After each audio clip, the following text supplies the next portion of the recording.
Welcome to Medical Intuitively Speaking. I'm Kim Louise, medical intuitive and holistic nutritionist.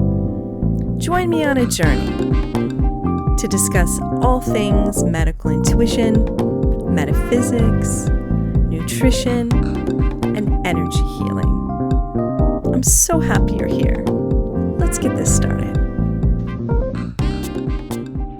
Well, hello, everyone. Today's guest is John Lavack. He's a very gifted energy healer and facilitator of transformation.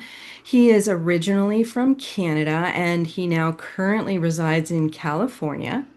John didn't realize that he had psychic abilities until he was around 7 or 8 years old. As a child, he felt uncomfortable with these abilities, even trying to hide them in his teenage years. His mother, worried that others might think he's weird, discouraged him from showing his abilities. But life had other plans. John studied business at university before and while flying helicopters across Canada and the US for exploration, firefighting, and heavy lift operations for over 35 years. After graduating from university, John experienced a life-altering helicopter crash. This caused a course correction that ultimately pushed him fully onto his true path of healing work as he learned to heal himself with the energy tools he learned and developed. John dove into psychosomatics, neuro-linguistic programming, and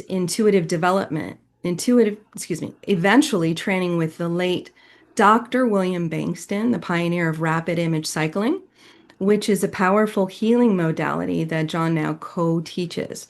For over 20 years, he has been practicing as a full-time energy healer and has worked with clients in 46 countries. He works with his clients remotely.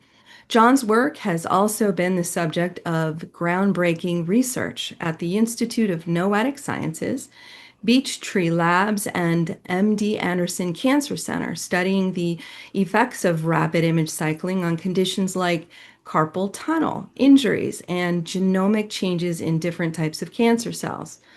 With over 30 years of being out of the energy closet, John blends multiple healing modalities with a focus on transforming his clients' belief structures and frameworks, helping them to shift their energy and ultimately their health outcomes.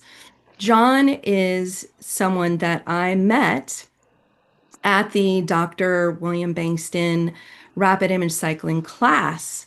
And he's someone that I send some of my clients to when they're looking for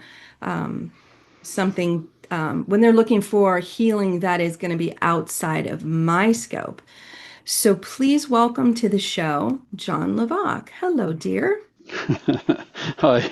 After that, I'm like, I won't be able to live up to that introduction. Well, but it's the truth. The truth. Okay. It is who you are. So I wanted to first ask you to explain what you experienced in your childhood that made you recognize your psychic abilities. Um, it was more finding out that other people didn't understand it, or didn't I wouldn't say didn't have it, but sort of more awareness of, oh, I'm aware of things and things that other people weren't, and being aware of things before they happened, some of the precognition that I had, and getting me in trouble. And so I learned to make it under the how do you put it, below the horizon, under the rug, if you want to call it, to hide it. Yeah. Um, and I thought I was doing a pretty good job until I was in my 20s and was at a um, visiting back at the town that I grew up in until I was in my teens, and a lot of the folks that I knew there said, "Yeah, we always knew you were weird. We always knew you were different." And I thought, okay, they didn't hide it very well at all. So, Yeah. yeah. You've got the unique energy about you. Yeah, you really do.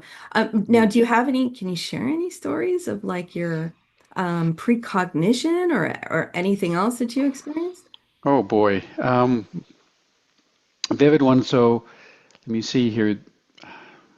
Trying to remember how old I was. I was probably 10 years old at that point, and I dragged my sister down to the corner to watch the car accident that hadn't happened.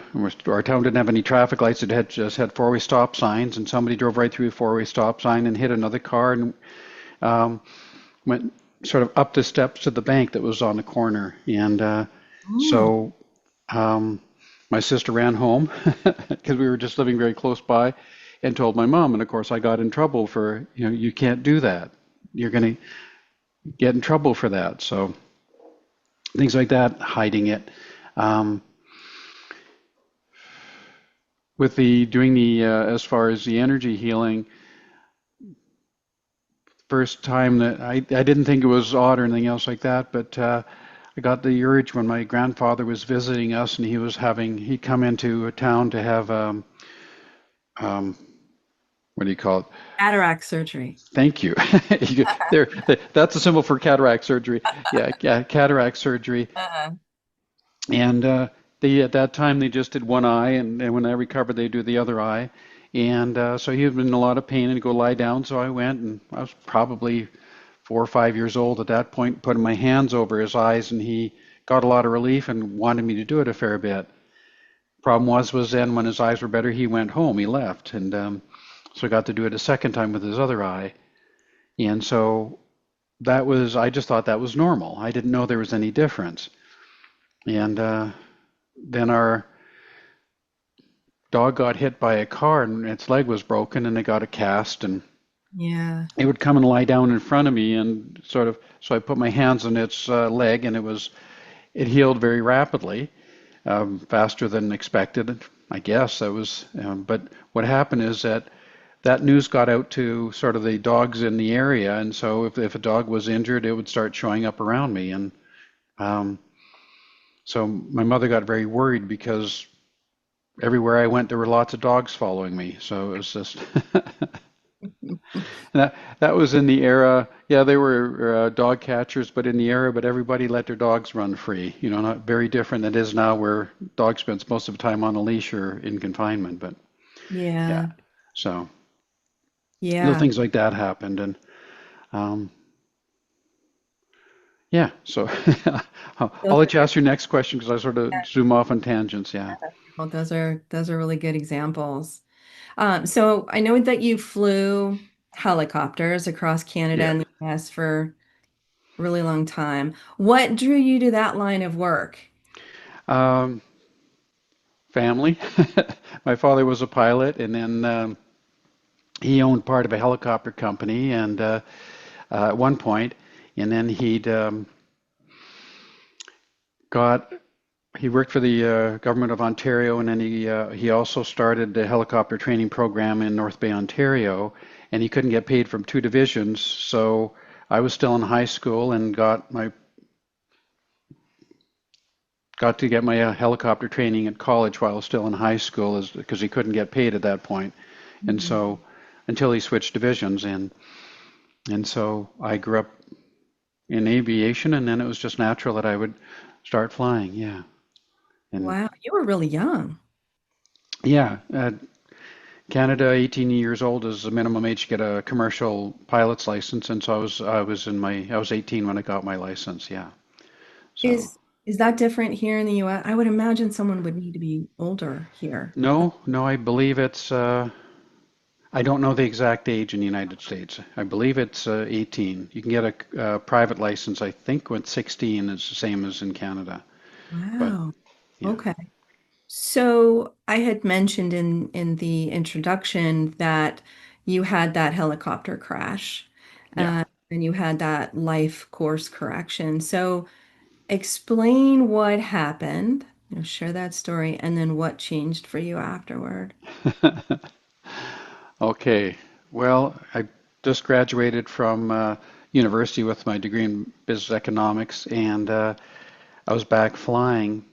I was going to fly for the summer, and I it had some investments in real estate that were looking like they were going really, really well. And um, so I was going to stop flying, but was just going flying for one more summer. And I was flying dynamite on the end of a long line um, and doing portable seismic remote oil exploration work.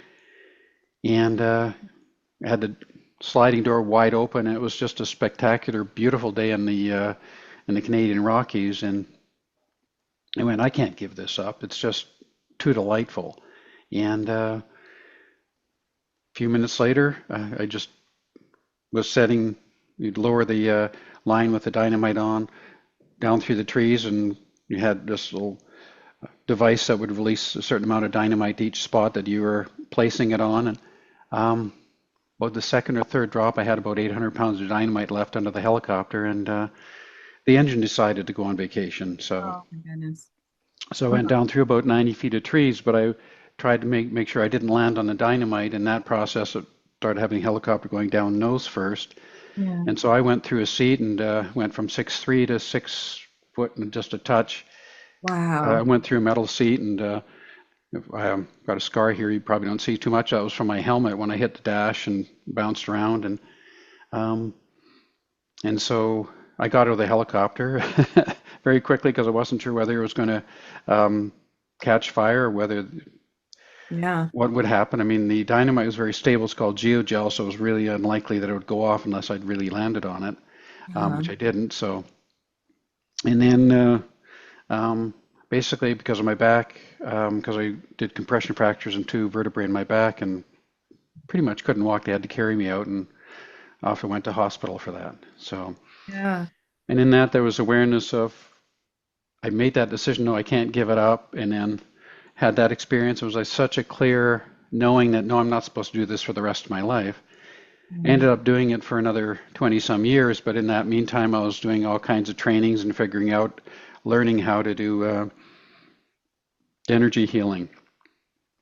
And so Yeah. that's But where you were able to impact your own health, right? very much, yeah, Yeah. because I had to fix myself up quite a bit, yeah. So when for a while I was walking around with two canes and doing they actually sent us, when I went back to work, they sent a second person. Instead of usually have one mechanic with the helicopter, they sent two so that they could help lift me into the helicopter and lift me out at the end of the day. So Wow. that was, yeah. Wow. No, Were you awake during all of that, or had you been completely knocked out, or no, I wasn't knocked out. I was conscious the whole time, yeah. okay. So, Okay. Um, s- so in order to heal yourself though, John, what did you read books? Did you just naturally know? Help me understand. well, I was in search of information. There's Dr. Albright who taught unicotometrics and psychosomatics. Helped me. He was very good at energy work, showing me stuff. I was learning stuff from him, and um, I did all kinds of courses over the years, and that's how I ended up. I did NLP, neuro-linguistic programming, and trying to. That was as far as not really energy work, but different way of functioning. All kinds. I'm just trying to remember all the different things that I did.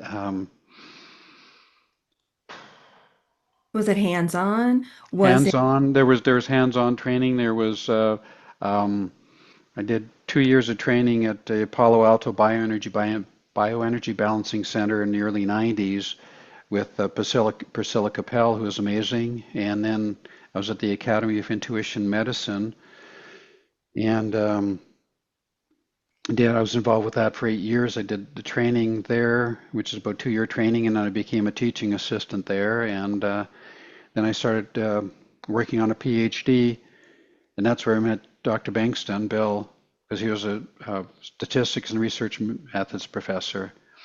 And in about 1992, 93, something, I started working on people um, explicitly. So I was and started to charge money as I was doing it as an avocation, and I kept mm, that very hidden from my aviation career because it was like, okay, um, who wants to know that their pilot's doing weird stuff. Right. I So, love that. If and you don't then go ahead. go ahead, dear. Sorry. No, no, no, you go ahead there. Well, when you were doing this self-healing, Hmm. uh, actually, no, I want to go back a little further. You said a couple of vertebrae, or where was this in your body? Neck? No, I had um, T7 or T8 and L4, Oh, I both see. compression fractures. Yeah. So, I see. and so Mhm. I could say I lost a little over 2 inches, 2.5 inches, and then with a lot of body work and rolfing and uh, neuromuscular reprogramming and boy, all kinds of different things. Yeah. Um, I got back about an inch and a half of it. I'm not as tall as I was, but Yeah. um, and that was also learning how to part of the healing process and finding out, okay, which way do I go? And I done worked with Lazarus material for all the way through it, so I learned an awful lot that way as well. So Mhm.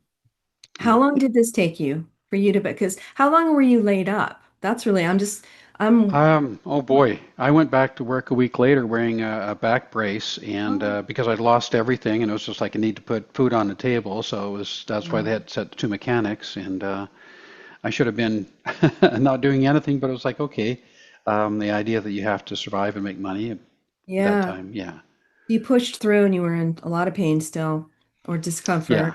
Yeah. yeah, and And how long did it take for you to finally feel this relief after all of that? oh boy, it's been an ongoing process for a while. It was just like okay, I just have to live with this, and but then with different methods, healing a little bit more, having a bit more movement. Um, Even now, if I sort of stray outside of well, a certain weight range or do things without paying attention, my back will spasm and stuff. So it's I've healed a lot and I'm able to function, but and function really well. Just have to be a little bit cautious. So, Because there's a ton of people with spine issues. So many. hmm, It's really good yeah, to know you were able to have a really big impact on your spine. yeah. Um, I know you mentioned about meeting Dr. Bengston at the Academy of Intuition Medicine. Uh, Well, I met him at the through the University of Energy Medicine University. Yeah, oh, and he sorry, was dear. no, Okay. no worries. Yeah. Yeah. He was a professor at university on Long Island. Oh, I see. Okay. He got coerced into being a how do you put filling that function for Energy Medicine University because it was an online university pretty much. Yeah. Oh, I see. Okay. Um, so you were in a class with him, he was your professor, and he discovers you have this really strong ability to heal. Mentioned that he did the Bengston train cycling and Yeah. talked a little bit about that while we're learning. There's just myself and another person who were the students in the class. It was over the phone and computer, and he'd give us assignments to do. And he mentioned what he was doing. I said, well, here's what I do for a living. And so he said, well, if you want to do my course, you can come and do it. I'll if you because I was in the Bay Area and he was going to be teaching in Florida. He said, if you fly down to Florida, I'll let you in for free. So I flew down to Florida and took the Nice. class, and that changed pretty much everything because I had a completely different direction to work on for my PhD, and all of a sudden it was just like that wasn't interesting, and this um, healing methodology that was so different. It was complementary to what I was doing and sort of supercharged it. So I got really interested and curious about charged cotton. I went, well, that'd be a great thing to do a dissertation proposal on, research proposal on. Hmm. So I did a quick right turn, a left turn, whichever you want to say, and switched. And then as I was finishing off my courses and um, life changed and wasn't able, the university lost its degree granting privileges as a result of political changes in California. And so that sort of put everything on the side. Yeah. Yeah. Now, I know you mentioned charged cotton, just for the listeners who probably have no idea what you're talking about. Do you mind elaborating? Okay. Um, well,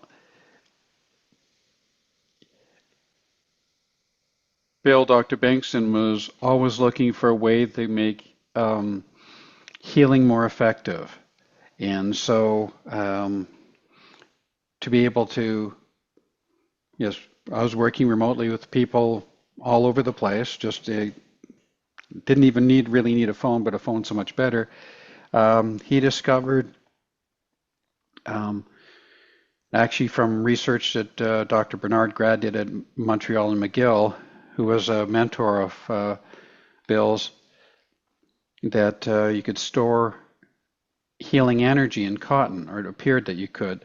So he did experiments with charging cotton, and so somehow or other, cotton, and it's not the only material, but it's an inexpensive material, um, can take on a healing charge and store it. So it's storable and transportable. So you can send it, and people can use it to heal as if they've got a healer with the charged cotton. So Hmm. it's haven't been able to find out how. Can't tell if there's any any measurable change in the cotton. Like charged water, um, there's a change in the bond angles of the water molecules. I'm not a scientist, sorry, so I don't know how to describe it well, but so there's a difference in how the structure of the water that's measurable. I guess that's the right word. That's noted when so there's a difference. With a cotton, can't tell any difference, and Right. so I was joking of needing a chargeometer, and so um, I could sense quite a difference in the cotton. Now, am I 100% accurate? I don't think so, but Hmm. within a range, like okay, if in percentages, and then when it's fully charged, it feels boring, and then people can use that cotton and put it where they've got an injury or disease of different kinds and get healing. And it's like after a few days, that cotton is needs to be thrown away. It seems to absorb the negative um, vibration of whatever it was, say the disease or the cancer, and so you want to throw it away.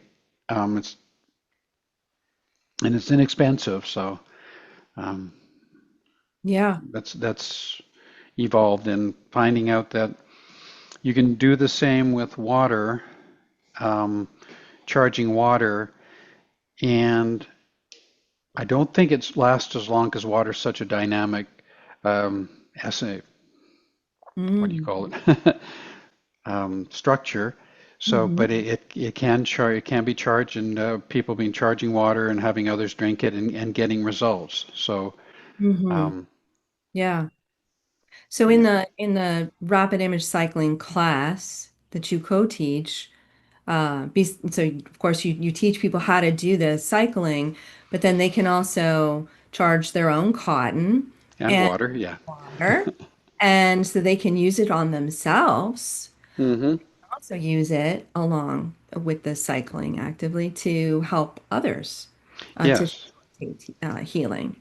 And you had mentioned cancer. So, Hmm. if you don't mind just kind of briefly touching on the main research that Bill Oh did. boy.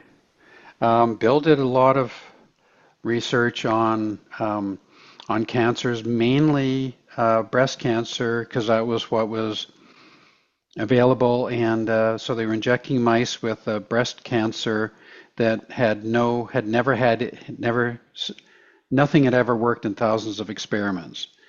And since all the mice are theoretically identical, um, genetically the same, there'd be a range of time for how long it would take them to die.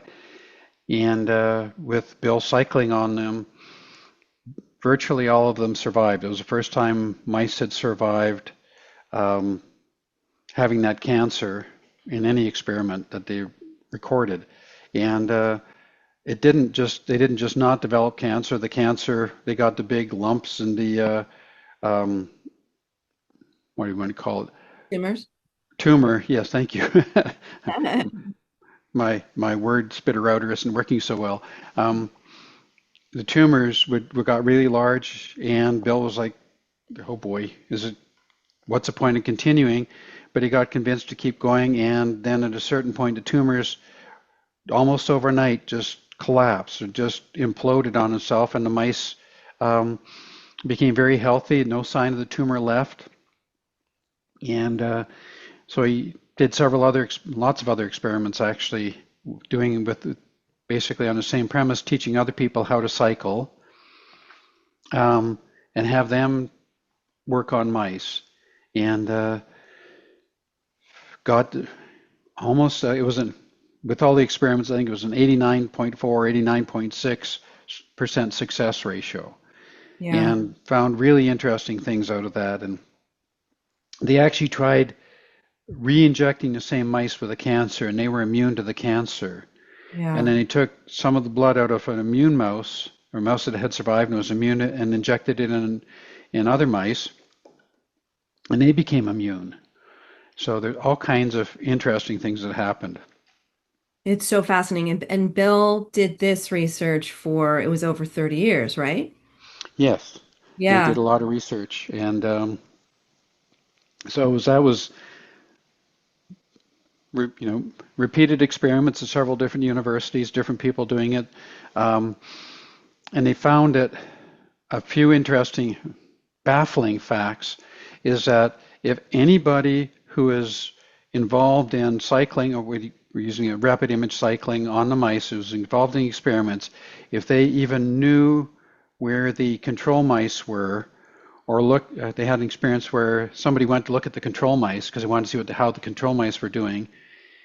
And what happened is then the control mice all cured themselves, were cured of cancer, remitted of the cancer.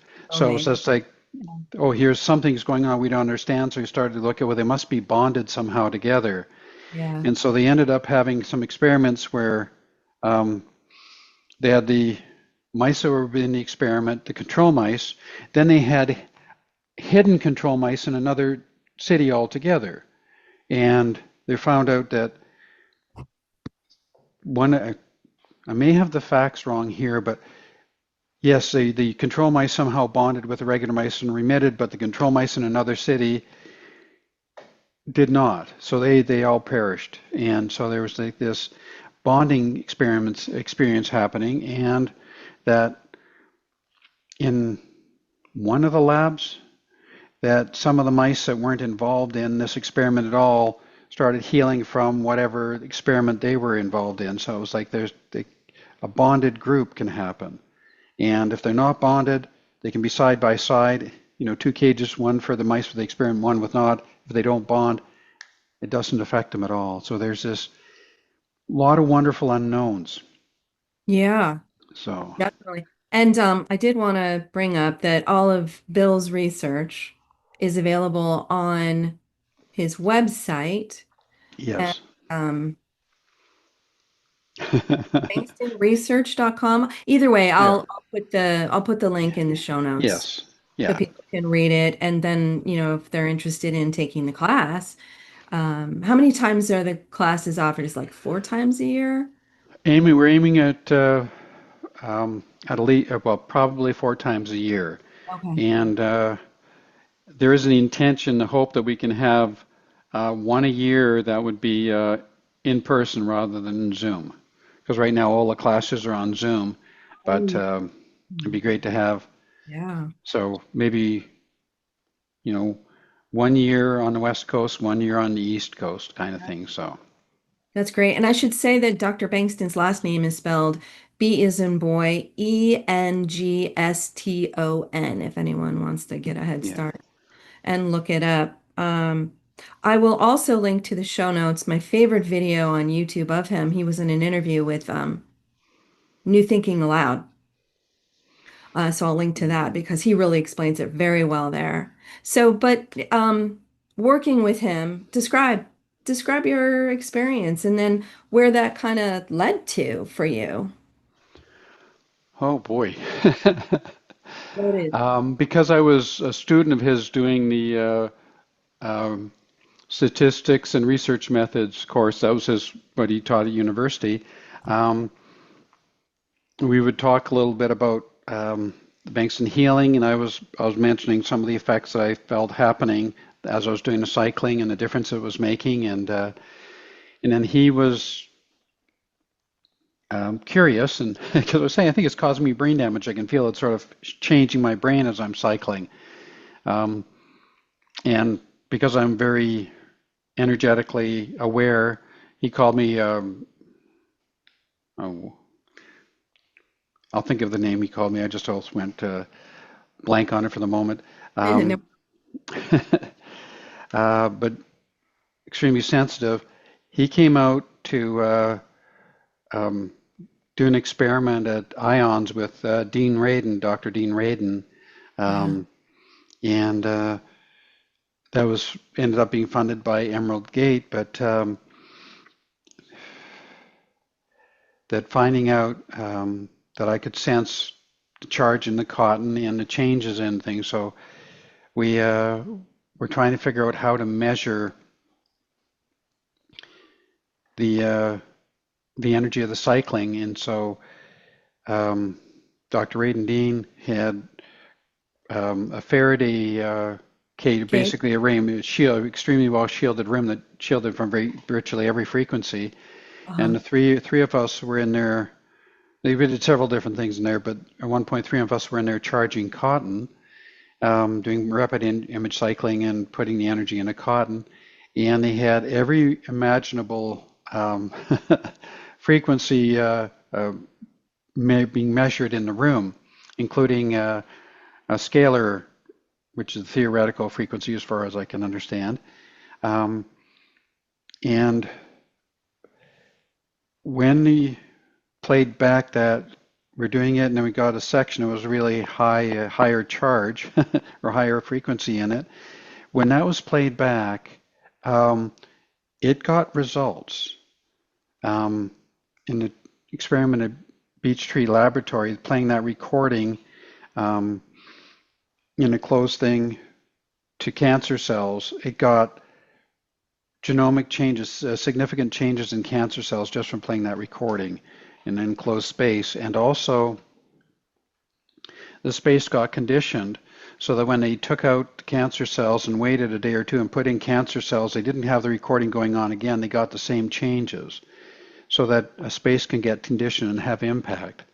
And how that came about was I was at Bill's house and he was playing the recording and then he stopped playing it and I said, it's still going. I can still feel it. It's still going. And he unplugged the stereo Yeah. and went, no, Yeah. it's not. I went, yes, it Mhm. is. Uh, and I still feel the energy of it. And then so that led them to try when they were doing it, playing the recording to cancer cells to try, okay, we're just going to do this little addition on and put cancer cells in there after the recording stopped. It was a day or two after the recording stopped, and they still got the changes in it. Wow. So there's all this wonderful stuff that we don't Yeah. understand.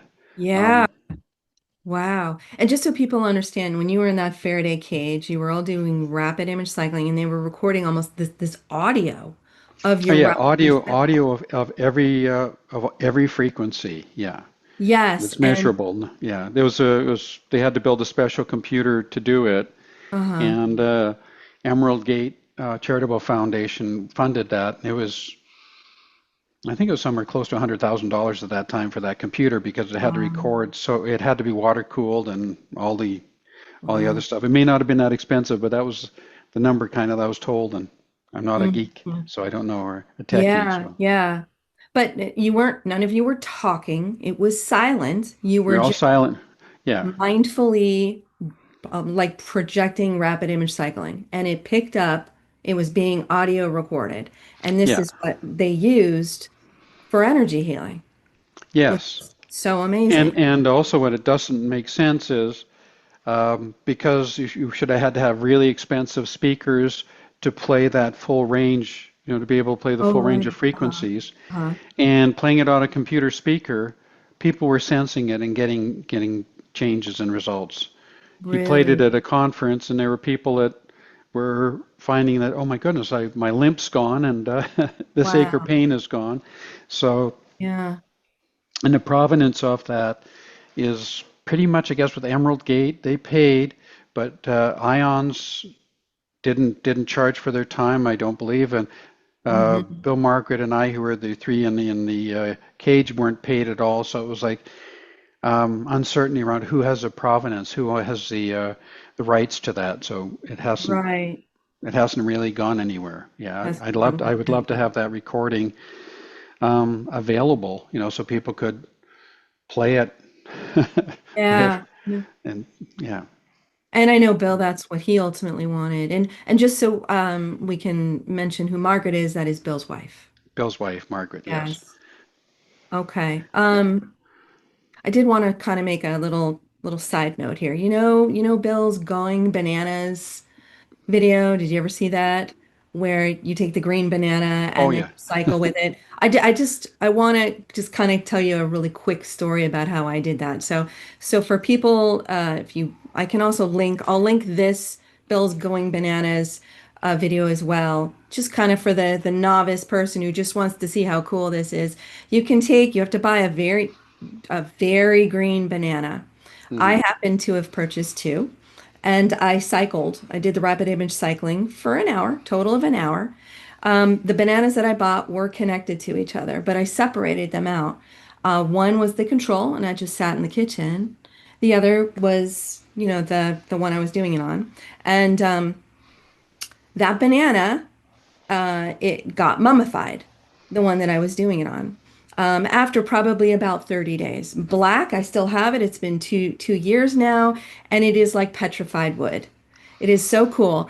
And I will have to say that control that I had, the one that sat in the kitchen, also got petrified. Also was and they and what you were mentioning earlier about this bonding, or I don't know if it's the equivalent of like what Einstein would call the spooky action at a distance. I don't know if it's that same thing, but Some um, kind of entanglement. So it's an yeah. entanglement. That's right. Yeah, really cool. So anyone can try that, and I'll link that video. But for the listeners, they're probably wondering what the heck is rapid image cycling. Are you able to kind of describe it in a nutshell? I'll try to describe it briefly. I don't know if it'll fit in a nutshell, Okay. but okay, it's using desire for positive things in the future. Um, so I would say connecting with futures that you really want. Say you want it need to be measurable. Say, okay, I want a new car, I want a new um, job, I want to have a better weight or fitness or new shoes, doesn't matter, trip, anything that you really want to get into the experience of having it. So let's say you want to go on a trip to Borneo. Who wants to go to Borneo? I don't know, but anyway, somebody will. Um, so imagine yourself being in Borneo, having a great time, great experience, and so getting into the experience of having it, then you get a symbol reference for it. Maybe it's like a snapshot of what it would look like in Borneo, what it'd be like, and then to get it a word. The word may be Borneo, may be vacation, but you get it down to a single word. And so you have this experience with a symbol for it, image. It could be a sound. It'd be harder if it was a sound, but it still could be a sound, and to a word. And you do this with preferably 20 or more, and they need to be measurable. It's like, oh, I want to be happy. That's wonderful, great to be happy, but how are you going to measure it and how are you going to know you have it? So it needs to start with measurable weight, measurable items, and then you have the experience and a symbol attached to a word, 20 words, and you start going with each word. Look at the word, imagine the image, get the experience. And so you start going through that list faster and faster. And so you keep going more and more rapidly and going to the point that you're going faster than you can consciously go. And then it's, as you're practicing and drilling it, it's going to drop into your subconscious, and then it can go much, much faster. Your subconscious apparently is at least 1 million times faster processing and powerful processing than our conscious brain. And so you can get it going, zooming really fast. That seems to create a field of energy resonance that healing can happen in. It's also a great manifesting or creating tool. A lot of people are complaining like, well, I keep getting things on my list. That's a complaint. But so I have to make a new list. But that creates, I think, the positive free feelings of the futures that you want to be in, and how the more real you can make them, that going rapidly through them supercharges them so that here's this frequency of energy, or that you can have a passing intention of that going to whoever you're working on to help heal, and it makes a profound difference. Yeah, So, it sure does. Um, can you give a few examples of oh how this boy. has impacted people's lives, your clients? Okay, I've had, everything from minor things like sometimes minor torn ligaments, injuries, um, broken bones heal faster, much faster. People remitting from cancers, and some folks that one of the earliest people that I worked with, um, I started working with. I took Bill's class at the beginning of February, end of January, and in that March, got this call from somebody that uh, she was given a few months to live. She had lung cancer that metastasized through her body. It was in her brain, in her bones, in most organs, and she could barely breathe. She had difficulty talking. So I started working with her once a week, and she was also doing other stuff. She didn't do chemo or radiation. It was deemed not at that point when she was, as far as I understand, not, it wasn't worth doing, or they didn't give it a good chance of success. So she was going on a juicing fast, and she was doing different retreats and things. And I was working with her every week. And at the end of a year, the following March, and she did have a gamma knife radiation, so targeted radiation on a tumor in her brain, one of the larger ones, and was able to shrink it. And the energy went much stronger there after she got radiated, which totally confused me. I was impressed with that because I Yeah. didn't have a good experience with radiation.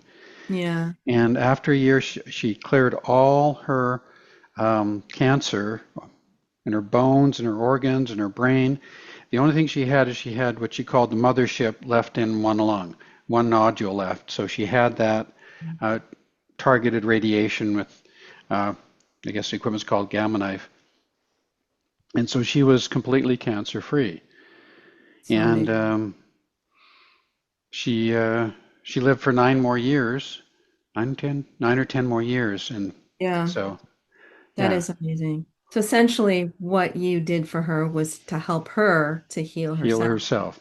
to Yeah, and heal. that's really, thank you for bringing that up. It's really Yeah. important to me that I recognize that I'm just helping people heal themselves, Yeah.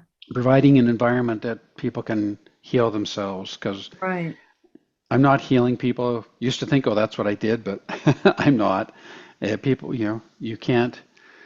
Um, the most brilliant surgeon can do an amazing operation, and if the operation's not received by the patient, it's not going to succeed. That Hmm. old joke of the operation was a success, but the patient died. They weren't Yeah. able to receive the healing that way. Yeah. And Yeah. And this can so, also be used on animals too, just as yes. an aside. Do you have any other stories you want to share? Well, I'll use Luke the Wonder Dog, Uh-huh. that Okay. Yeah. Margaret's favorite story. Yeah. Somebody did the in-person training in New York. Um, had no previous experience of doing it, any kind of healing work, as far as I understand. She took the Bengston course, and friends had a rescue dog that had a great big tumor on it, the size of like a melon almost. It stuck out about 6, 8 inches and was probably 3 inches around, and was really suspicious of anybody. And as soon as she started cycling, it came and sat down beside her and let her put her hands on it. And over the course of about 6 weeks, 4 to 6 weeks, the vet had said there's nothing we can do really. We can remove it, but they didn't have the money to do extensive operations. Um, and there's a lot of pictures of this, how it ulcerated and lots of stuff came out and it just dissolved away. And at a certain point, the vet cut the excess skin off and stitched it up, and it had no other incidences. And as far as I know, it lived out its natural life without any more disease. And they Yeah. were at the point that they were going to be putting it down because of the cancer. Yeah. Yeah, In and when Margaret explains it, she shows a lot of great photos. hmm yeah, a lot of gory photos. And Yeah. last year, a gentleman that took the course here in the Bay Area, his older dog had a tumor on its side, and so he and I cycled on it, and the tumor pretty much did the same thing. It was a different kind of tumor and smaller, but it completely remitted. And the dog was, I want to say, 11 or 12, and it Wow. lived for about another 6, 8 months, maybe. I don't think it lived a year, 6, 8 months, and didn't have any issue. And it went from looking like they probably have to put it down very soon to it living out the rest of its natural lifespan. Wasn't that Wow. long, but Yeah. um, so it didn't matter on the age of the dog. So yeah, That's so amazing. Now I and the know range of go you ahead. go ahead, dear. Go ahead. I I was interrupted. going to say the range of speed of healing really varies. The fastest I had, and Hmm. the idea was the younger the patient or the client, and the more aggressive the cancer, the faster the healing. Right. It Right. seems counterintuitive, but the cancer is so aggressive. There's a lot of energy in it, so when it turns around, it goes away faster. My fastest healing broke those two rules because it was a lady in her 80s who had colon cancer, and it was also in her liver and in her lungs. And she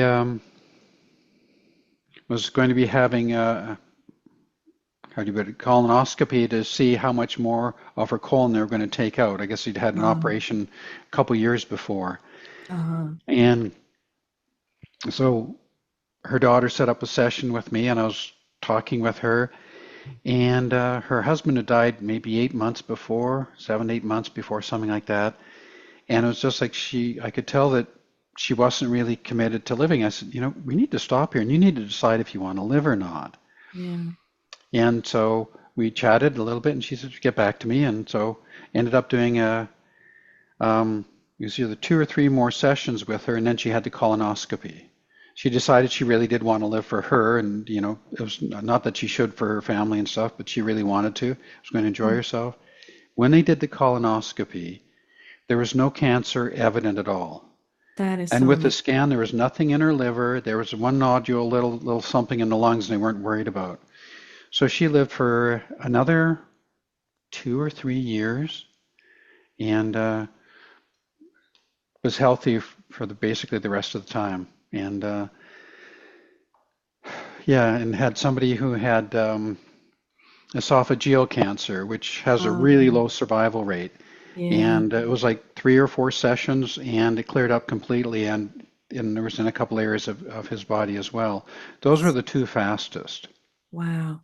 And I've had people that I've been working with for several years that had serious cancer it didn't go away completely, but they're still alive and functioning and doing really well. Mm-hmm. And when I've been involved in experiments at MD Anderson, and so one of the things I was disappointed was, hey, the cancer's not going away completely in all these experiments. And they're going, in every experiment, uh, as far as I know, I'm saying this not knowing all the experiments because I don't know, always know the results, it has stopped the migration of cancer cells and stopped the growth of the cancers. And apparently, if the growth of the cancer is stopped and there's no metastases, most cancers people can live indefinitely with, because Mm. then it just becomes a benign growth per se. Maybe Mm-hmm. theoretically still cancer, but a benign growth. Mm. So, Mm. That makes sense. so Uh, that's basically what was happening with a few of the clients that mm. they're haven't been able to clear it out altogether, and it's also what's involved there in therapy. It's like they talk about secondary gain. What's the Mm. Mm-hmm. what are somebody getting out of having the circumstance they're in or the issue, and so finding out what's involved, what are you going to have to give up to get healthy, Yeah. and so Yeah. Yeah. I'm just thinking through that secondary gain. I run into that a lot with my clients too, with, yeah. you And know, people a lot of times don't even know what they're like.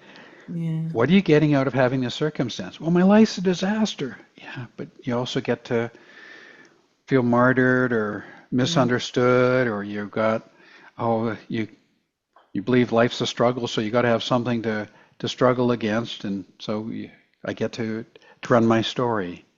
Yeah. Yeah. Yeah. There's a gain from that. Mhm. So I know that you use the rapid image cycling, um, I think primarily or always in the background. What are the other modalities that you're using? Oh boy. um, a blend of things I've learned over the years.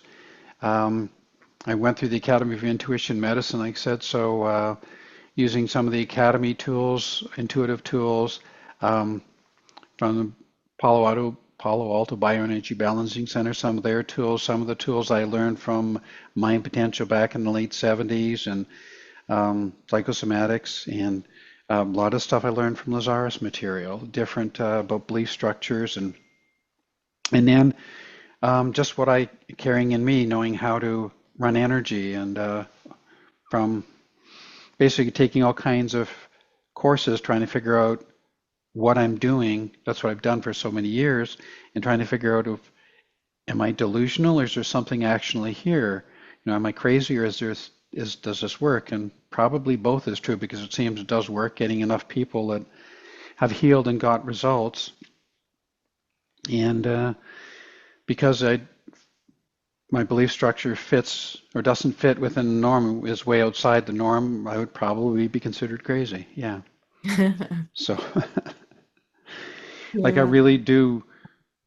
For me, it's a knowing that we create our reality through our beliefs, and Okay. so that's Yeah. what determines what's going to happen with us.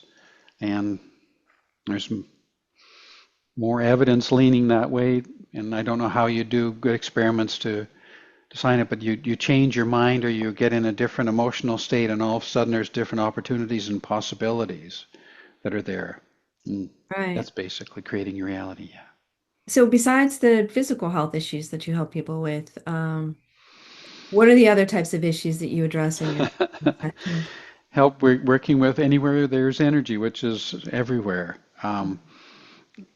Financial, all kinds of different health issues, relationship, um, learning how to do any activity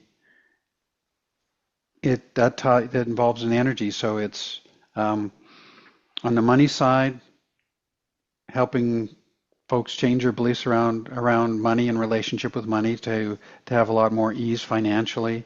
Um, to change beliefs around what life is, how life is, and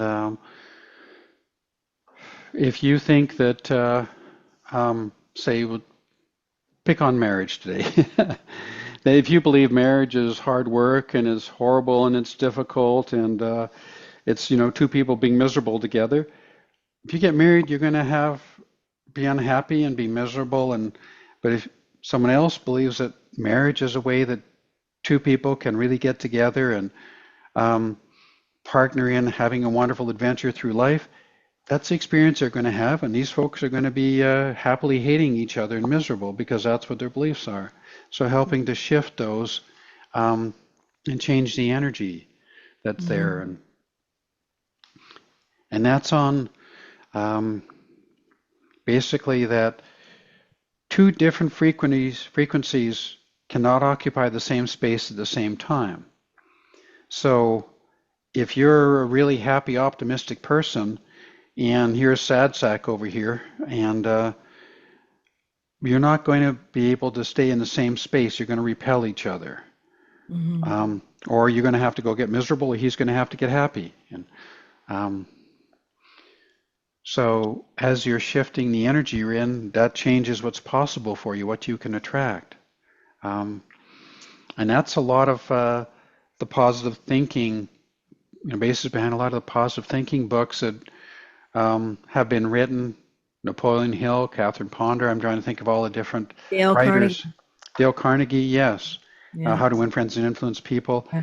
All those shifting the frequency and the focus and Mhm. connecting with positive futures. And then if Mhm. you're really connected with that positive future, it's going to pull you to it, or Mhm. you're going to use that as track.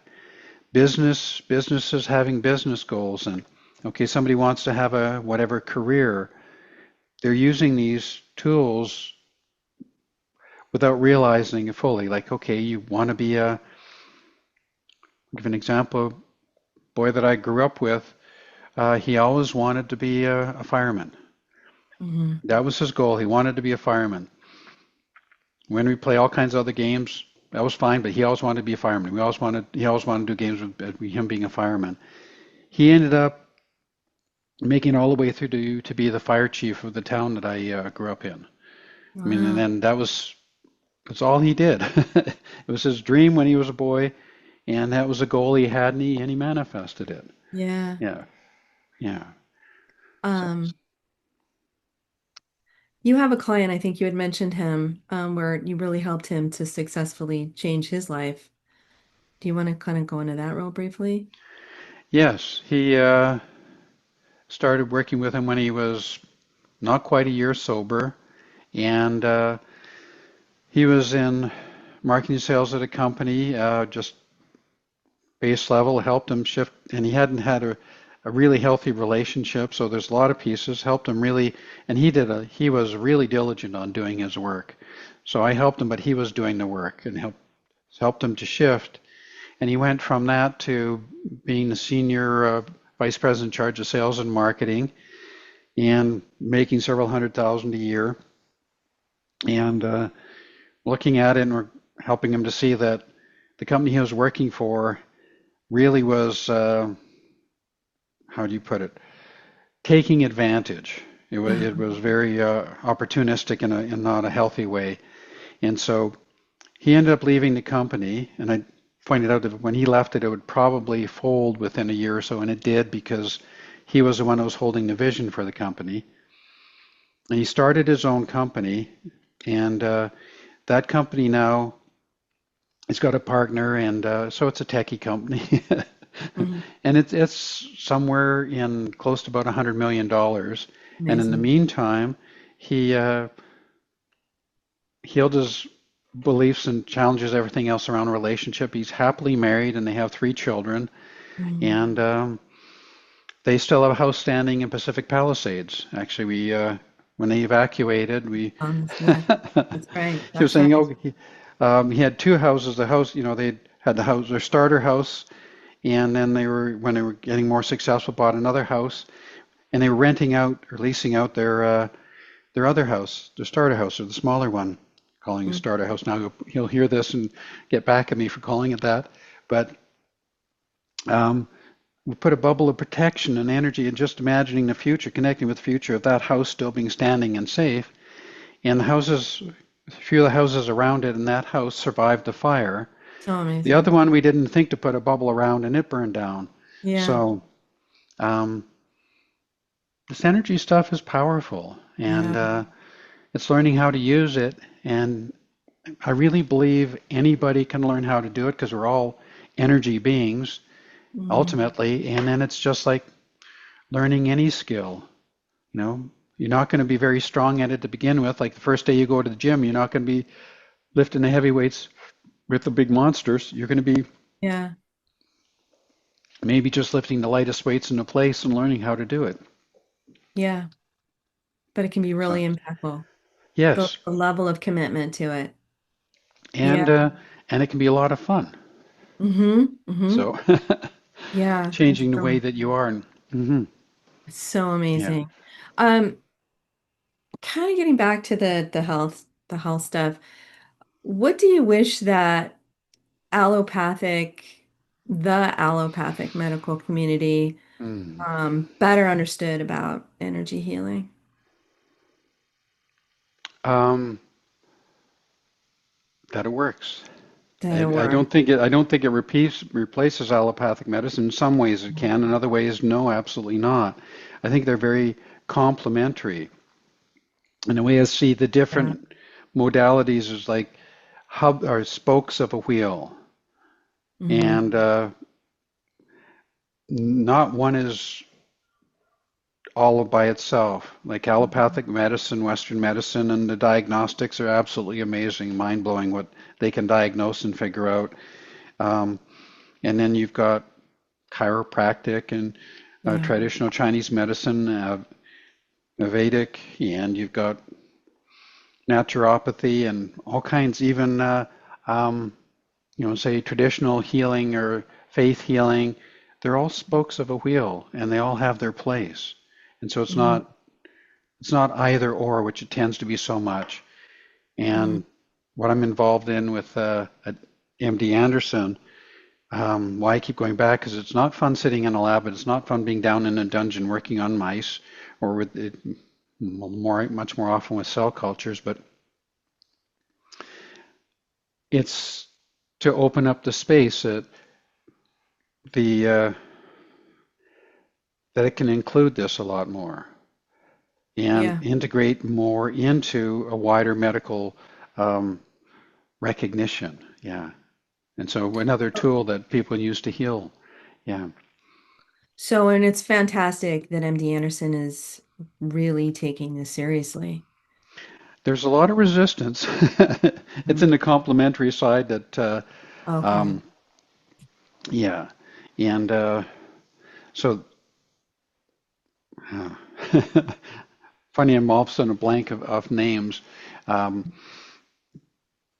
but pushing to see that there's other ways and to open up the space for it. So there's a lot of pushback in the research community that don't want to have anything to do with this.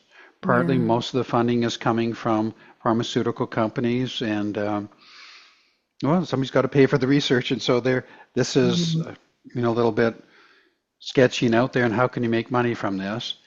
And Hmm.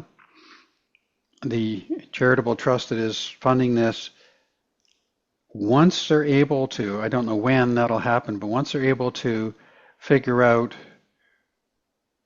a way of exactly, you want to say exactly what I'm doing, but the frequencies and mechanism of how I'm doing it, and there are other people that are doing it too. So it's not I'm saying me Yeah. here, but uh, then once they can measure it and identify it, then they'll be able to replicate it, and that'll Yeah. be huge because then kind of like you can go into a nice chamber and be in a resonant field of healing and maybe a little bit Star Trek, keep it wonderful. So that I would love to see that. Yeah. So You and me both. You and me both. What what's next for you in your work? You have any projects going on? I know you're um, teaching. probably I seem to be being more and more visible. I'm not so crazy about that, but um, bringing a larger message out and helping people learn how to do it. And you say, if I think the biggest piece of it is with the Bengston cycling, with any of the other work I'm doing, is helping people to take back their own authorship. You say Hmm. being able, what's authority? You know that you're the author of your life. You're Yeah. you're you're the authority in taking back um, and having the awareness that you can change your circumstances and waking up to that possibility that you're not just along for the ride and like a leaf in the ocean being Yeah. washed around by the waves, that you can actually chart your own course a fair bit. That's huge. Yeah, And it sure is. How can people schedule a session with you? oh boy, my contact information is available through the Bengston website Mhm. and also the Academy of Intuition Medicine. There's a list of practitioners there, so I'm on that list. And Okay. And I'll include yeah, your and phone yeah, number. yes, Yeah, I'll yeah, include your phone number in the notes. Now, you don't yeah. have a website, so if someone's I got to no, look at, that's another piece of like putting my money where my mouth is in that sense. It was like I was determined to do this through the intention of of a vision and holding and not using marketing and sales. And my whole business has been word of mouth. which is Two amazing. boxes of business cards, and the only reason I got the second box of business cards is because a lot of my information changed, and then I lost the second box of business cards, and I may have given out 100 business cards in 20 some years, 30 years. Hmm. Um, so it's all been word of mouth, Yeah, and that is um, truly and I amazing. really wanted that, and so it was like holding the intention, the vision of what you want, and so that's That's amazing. yeah. And then I didn't have to be so visible. And it Yeah. seemed like now I'm coming out of it, and a lot of friends who know me is like, um, if a camera comes out, I usually disappear. And now I'm getting more, I mean, that I'm this visible is Uh-huh. huge. So, Yeah. And and I'm that, really sorry. yeah. Go ahead. Go ahead. No, it's just that it seems like that's where I need to go to be of help. Yeah. Yeah, and I was going to say I'm so glad that you agreed to do this interview because I've been really strongly feeling that you need to be more visible, more out there so As long as people my background's blurred. You're so funny. Yeah. Yeah. I want to thank you so much, dear, Oh, you're welcome. for joining me today, and you are a true joy. And yes, so I'll put John's contact information in the notes section. I want to thank you all for joining us. If this today's episode resonated with you, please leave a review and also like and subscribe to my channel so you don't miss any future episodes. And then also, just a quick mention if you'd like to schedule a free 15-minute call with me to see if I'm the right fit for your needs, you can do that at kimlouisemedicalintuitive.com. And until next time, you all take care.